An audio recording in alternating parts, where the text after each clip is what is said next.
Hello दोस्तों, पिछली video में हमने राष्ट्रपति के बारे में अच्छे से जाना, लोकसभा के बारे में अच्छे से जाना और राज्यसभा के बारे में अच्छे से डिटेल चर्चा की। तो आज का जो हमारा विषय है वो है प्रधानमंत्री और मंत्री परिषद को लेके।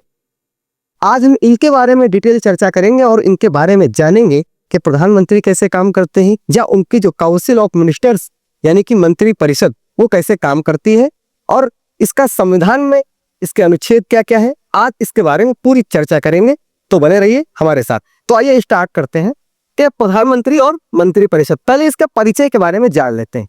जैसा कि ऊपर बड़ा बड़ा लिखा हुआ है, अगर आप नहीं देख पा रहे हैं कोई बात नहीं, आप सिर्फ मेरी बातों को फोकस कीजिए। जैसा कि यहाँ पे लिखा हुआ है, कार्यपालिका का असली मुखिया प्रधानमंत्री होता है। मतलब जो हमारी कार्यपालिका है, पूरा प्रशासनिक जितना भी ढांचा है हमारा, उसका जो मुखिया होगा वो होगा भारत का प्रधानमंत्री। तो भारत के जो हमारे प्रधानमंत्री है, इन्हीं के अंडर में पूरी कार्यपालिका काम करती है। तो ये पूरी कार्यपालिका के हमारे प्रमुख होते हैं, चीफ होते हैं। राष्ट्रपति देश का संवैधानिक प्रमुख है, लेकिन वास्तविक शक्ति प्रधानमंत्री और मंत्री परिषद के हाथ में होती है। मतलब राष्ट्रपति जो है वो हमारे देश का एक संवैधानिक सर्वोच्च यानी कि सबसे बड़ा पद है, लेकिन जो वास्तविक जो पावर है, वास्तविक जो शक्ति है, वो हमारे प्रधानमंत्री और उनकी मंत्री परिषद में निहित है। लेकिन क्या इसका मतलब ये हो गया कि हमारे जो भारत के राष्ट्रपति हैं वो केवल नाम के लिए? नहीं, ऐसा बिल्कुल भी नहीं है। मैंने राष्ट्रपति के वीडियो में राष्ट्रपति का क्या महत्व है हमने ये डिटेल में समझाया था, आप वहां से इस वीडियो को देख सकते हैं। ऐसा बिल्कुल नहीं है कि हमारे भारत के राष्ट्रपति सिर्फ नाम के लिए है, सारी पावर तो इनके पास है, ऐसा बिल्कुल भी नहीं है। इनका अपना अलग महत्व है, लेकिन जो रियल पावर है वो हमारे देश के प्रधानमंत्री जी के हाथ में है और उनकी मंत्री परिषद जी के हाथ में। तो राष्ट्रपति का महत्व बहुत है हमारे देश के अंदर, सर्वोच्च पद है, संवैधानिक सर्वोच्च पद है।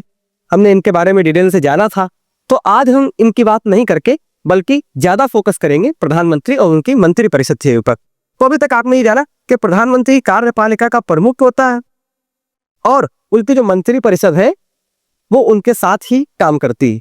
तो जैसे कि आगे लिखा हुआ है, संविधान के अनुच्छेद 74 और 75 प्रधानमंत्री और मंत्री परिषद से संबंधित है। तो ऐसे कौन से आर्टिकल्स हैं जो प्रधानमंत्री और मंत्री परिषद से संबंधित हैं? तो आर्टिकल 74 और 75। तो क्या है ये आर्टिकल 74 और 75? जानते हैं। तो संवैधानिक आधार यानी कि अनुच्छेद 74 का दो सब क्लॉज आर्टिकल 1, राष्ट्रपति प्रधानमंत्री की सहायता और सलाह से कार्य करेगा। तो आर्टिकल 74 का सब आर्टिकल 1 क्या कहता है? वो ये कहता है कि जो राष्ट्रपति है, राष्ट्रपति प्रधानमंत्री की सहायता यानी कि और सलाह से कार्य करेगा। मतलब जो हमारे भारत के प्रधानमंत्री राष्ट्रपति जी को बोलेंगे वो वही काम करेंगे। तो राष्ट्रपति जो है वो आर्टिकल 74 की सब आर्टिकल 1 में उसके बारे में बताया गया है कि वो प्रधानमंत्री की सलाह से काम करे। जैसा कि यहाँ पे लिखा हो, अनुच्छेद 75 प्रधानमंत्री की नियुक्ति, मंत्रियों की नियुक्ति और लोकसभा के प्रति उत्तरदायित्व तो बताता है। प्रधानमंत्री के बगैर कार्यपालिका अधूरी है।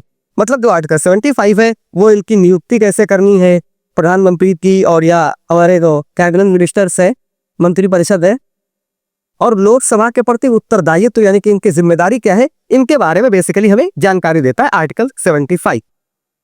और जो कार्यपालिका है वो प्रधानमंत्री के बगैर अधूरी है।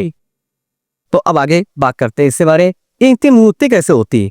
तो प्रधानमंत्री जी हमारे हैं वो नियुक्त कैसे होते हैं?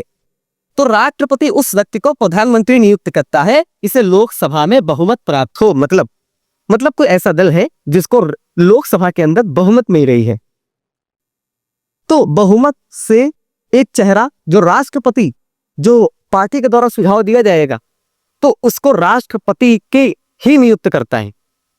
मतलब सिंपल और साधारण सा मतलब यह है कि लोकसभा में जिस दल को बहुमत प्राप्त होगी उसी के बड़े नेता को राष्ट्रपति ही नियुक्त करेंगे एज अ प्राइम मिनिस्टर यानी कि प्रधानमंत्री के रूप में।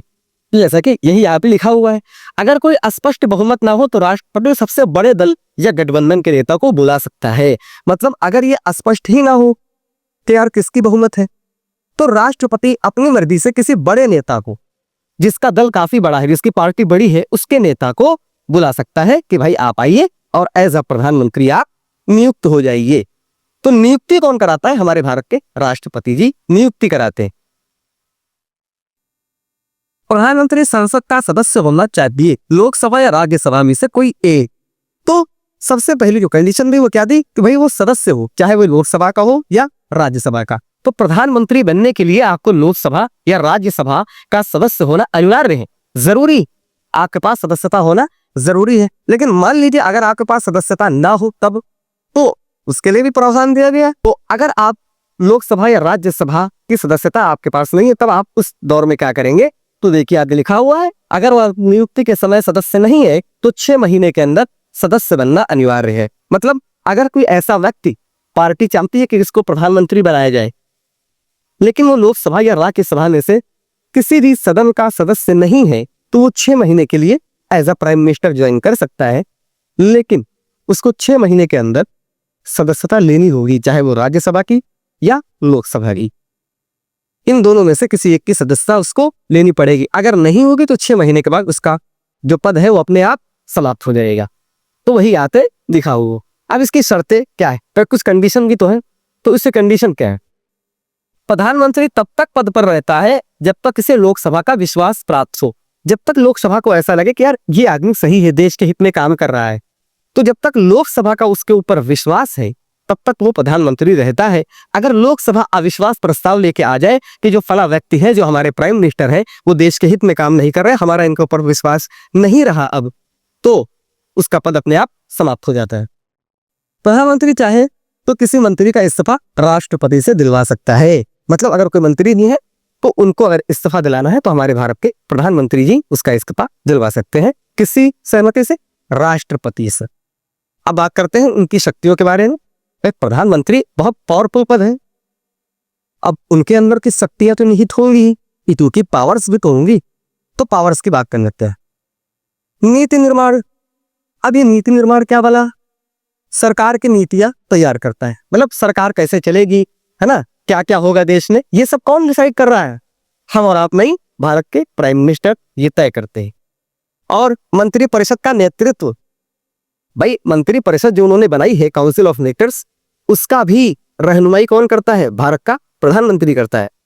तो सभी मंत्रियों के काम का समन्वय करता है, कैबिनेट की बैठकें बुलाना और अध्यक्षता करना, मतलब ये कैबिनेट स्तर की बैठक भी बुलाता है और उसका अध्यक्षता भी करता है। कौन करता है, भारत के प्रधानमंत्री जी। तो भारत के प्रधानमंत्री जी कैबिनेट स्तर के मंत्रियों की बैठकें बुलाते हैं, उनकी अध्यक्षता करते हैं, उनके कार्यों का समन्वय करते हैं। तो ये सब काम किसके, हमारे भारत के प्रधानमंत्री जी के हैं। कहा जाता है कि प्रधानमंत्री भारत सरकार का हृदय एवं मस्तिष्क है। मतलब अगर हृदय और मस्तिष्क ना हो तो आपका शरीर बेकार है। इसी तरह भारत की सरकार में प्रधानमंत्री हृदय और मस्तिष्क की तरह काम करते हैं। तो इसीलिए ये बात कही जाती है अक्सर कि जो प्रधानमंत्री है वो हमारी भारत सरकार का हृदय भी है और मस्तिष्क भी है, दिल भी है और दिमाग भी। वाह। अब आगे बात करते हैं मंत्री परिषद के बारे में जान लेते हैं। भाई मंत्री परिषद क्या है, काउंसिल ऑफ मिनिस्टर्स क्या है, इसका उल्लेख भी आर्टिकल 74 और 75 में है। भाई इसका भी जो उल्लेख किया गया वही जहां प्रधानमंत्री जी के बारे में बताया गया है वहां पर मंत्री परिषद के बारे में भी बात की गई है।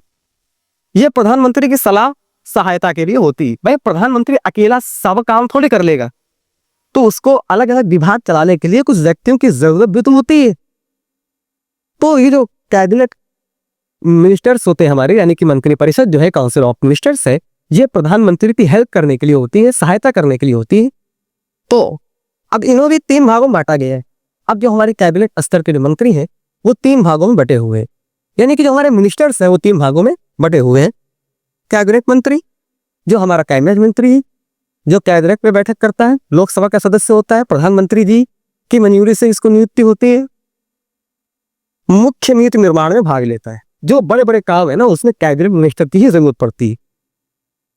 मोदी जी कोई अगर बड़ा कदम उठाते हैं तो बैठकें बुलाएंगी, किस स्तर की बैठक बुलाएंगे, कैबिनेट स्तर की बैठक बुलाएंगी। तो उनको हम लोग बोलते हैं ये कैबिनेट मिनिस्टर है, केंद्र के मंत्री। राज्य मंत्री किसी विभाग के प्रभारी होते हैं लेकिन कैबिनेट में शामिल नहीं। तो राज्य मंत्री होते हैं लेकिन किसी विभाग के जिम्मेदार होते हैं। भाई आप ये डिपार्टमेंट ले लो, फला डिपार्टमेंट है, आप इसके जिम्मेदार बन जाइए, आप इसके मंत्री बन जाइए, लेकिन ये कैबिनेट में शामिल नहीं होते। और जो उपमंत्री होता है वो राज्य मंत्री की सहायता करते हैं, बेचारे से सहायता करते हैं, किसके, राज्य मंत्री को, उनके काम में हाथ पकाते हैं। लेकिन जो राज्य मंत्री 2 तरह के होते हैं। अब ये बेचारे 2 तरह के होते हैं, बेचारे हूं भारत के राज्य मंत्री। तो भारत के जो राज्य मंत्री हैं वो दो तरह के होते हैं। एक स्वतंत्र प्रभार। स्वतंत्र प्रभार क्या है? इनके पास खुद का मंत्रालय होता है। तो राज्य मंत्री दो तरह से होते हैं। अभी आपने मंत्रियों के बारे में जाना, कैबिनेट मिनिस्टर, राज्य मंत्री और उपमंत्री। उपमंत्री क्या? जो राज्य मंत्री की हेल्प करते हैं। अब हम बात करते हैं राज्य मंत्री भी दो तरह के होते हैं। अब दो तरह के, एक उसमें है स्वतंत्र प्रभार। इनके पास खुद का मंत्रालय होता है, इनके ऊपर कोई कैबिनेट मंत्री नहीं होता, ये सीधे प्रधानमंत्री को रिपोर्ट करते हैं और ये अपने मंत्रालय के स्वतंत्र प्रमुख होते हैं। जैसे स्वास्थ्य, खेल या शिक्षा में छोटा विभाग। मतलब जो राज्य मंत्री होगा, स्वतंत्र प्रभार का राज्य मंत्री, वो सीधा रिपोर्ट किसको करेगा? उसके ऊपर कोई कैबिनेट मंत्री काम नहीं कर रहा होगा, वो सीधा रिपोर्ट करता है भारत के प्राइम मिनिस्टर को।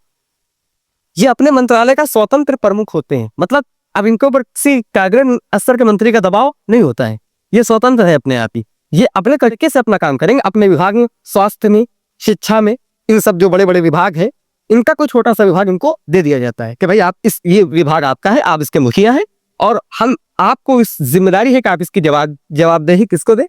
भारत के प्रधानमंत्री को। कैबिनेट मंत्री के अधीन राज्य मंत्री। राज्य मंत्री दो तरह के होते हैं, एक स्वतंत्र प्रभार, दूसरा कैबिनेट मंत्री के अधीन राज्य मंत्री। एक अधीनस्थ मंत्री भी तो होगा।